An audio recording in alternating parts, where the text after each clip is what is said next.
Bonjour à toutes et à tous et bienvenue dans C'est l'Hebdo pour ce deuxième épisode de votre nouvelle émission hebdomadaire sur Canal CTV. Que s'est-il passé cette semaine à Cluse? Toutes les actus en images, c'est parti. Vous l'attendiez avec impatience? Vous en avez rêvé? La programmation de musique en stock vient enfin d'être dévoilée. Découvrez dès maintenant le nom des artistes en images. Un festival totalement gratuit qui se tiendra du 2 au 5 juillet à Cluse. La commune est une terre de culture mais aussi de sport. Le rugby club Faucigny-Mont-Blanc a accueilli les 16 finalistes du championnat de France UNSS Cadette. Le volley féminine a fait fureur les 27 et 28 mai au stade intercommunal. Le sport, les élèves des écoles primaires l'ont également pratiqué à travers des randonnées historiques. Du 13 au 27 mai, l'UCEP a organisé les chemins de la mémoire. Les enfants ont pu découvrir et rendre hommage à l'histoire de France. En parlant de nation, Guy Métral, le président de la Chambre de commerce et d'industrie de Haute-Savoie, a reçu la Légion d'honneur. Une distinction remise le 23 mai par son homologue régional Jean-Paul Mauduit à l'Imperial Palace d'Annecy. Nous sommes à présent à l'école de musique Danse et Théâtre de Cluse en compagnie de Bruno Chaplat, professeur de formation musicale et de trompette, qui a activement contribué à la réalisation du conte-ballet et la revue de cuisine. Bonjour Monsieur Chaplat. Bonjour. Donc tout d'abord, d'où vous est venue l'idée du projet et en quoi ça consiste réellement?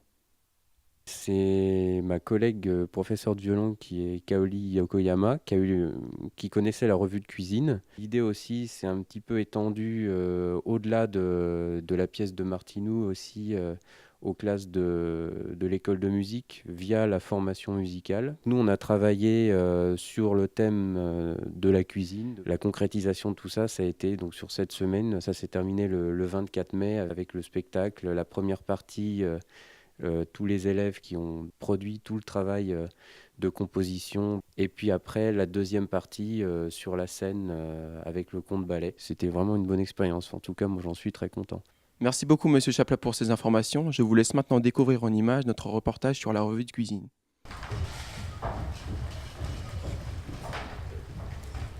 Alors le sound painting, c'est un langage des signes qui a été inventé par un Américain qui s'appelle Walter Thompson dans les années 70. Ensuite, ce langage a évolué. Maintenant, il y a plus de 1000 signes qui existent pour les musiciens, mais aussi pour des comédiens, pour des artistes visuels, pour des plasticiens. Voilà, il a étendu ce langage à plein de disciplines. Là, ce qu'on a fait, c'est du sound painting donc spécifique musique. Donc là, les enfants connaissent 40 signes. Comme rien n'est prévu à l'avance, on compose au fur et à mesure du temps. C'est une composition en temps réel. L'entrée était préparée. Il y avait la palette, là, où quand ils parlaient anglais, tous les enfants parlaient anglais, la petite comptine. Ça, c'est quelque chose de préparé. Tout le reste est improvisé.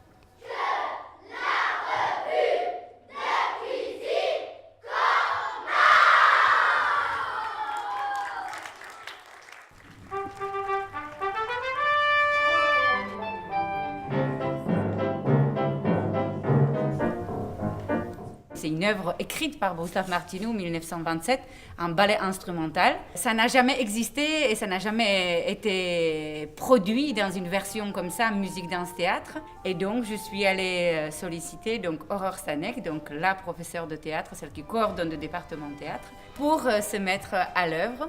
Et donc, on lui a confié la mise en scène de la pièce.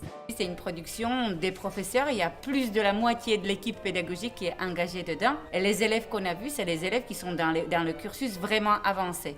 Donc, c'est notre rôle aussi, à côté des cours initiaux, si on peut dire, voilà, d'amener ces touches de production un peu en version professionnelle, on va dire.